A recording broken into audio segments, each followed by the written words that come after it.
ថ្ងៃនេះខ្ញុំមកណែនាំអំពីម៉ាស៊ីនសុកគ្រាសេរីចាស់គឺហៅថាសេរី set 210K set 210K នេះវាចេញតាំងពី2017ប៉ុន្តែឥឡូវវាចង់ហួសសម័យវាច្រើនធ្វើខ្សែនេះគឺ function វាខ្លះ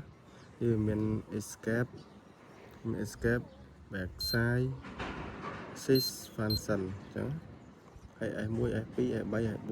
ដូចខ្ញុំសិនធម្មតាដែរហើយមានអានេះនេះជា function វា page វា page 1 page 2 page 3ខ្ញុំចុចលើទៅវាមាន page 1 page 2 page 3ហើយបើនិយាយពី page 1វាមាន disk មានបើកែង offset coordinate page 2វាមានmenu វាមាន coordinate SO line restriction area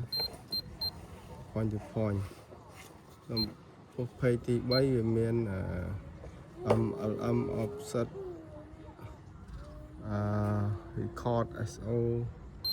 វាមាននេះមាន coordinate អីនេះ EDM និយាយពី6នេះវាមានតែ2មាន6ហើយនិង freeze 6ហើយនិង freeze អញ្ចឹង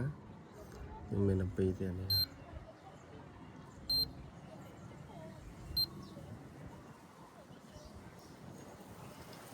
អេធៀល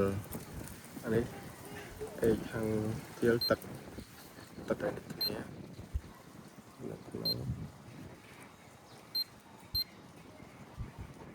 នេះសម្រាប់ណែនាំគឺមានតែប៉ុណ្ណឹងចាំចូលទី2យើងចូល clip ទី2ចូល back side azimuth ហើយនិង precision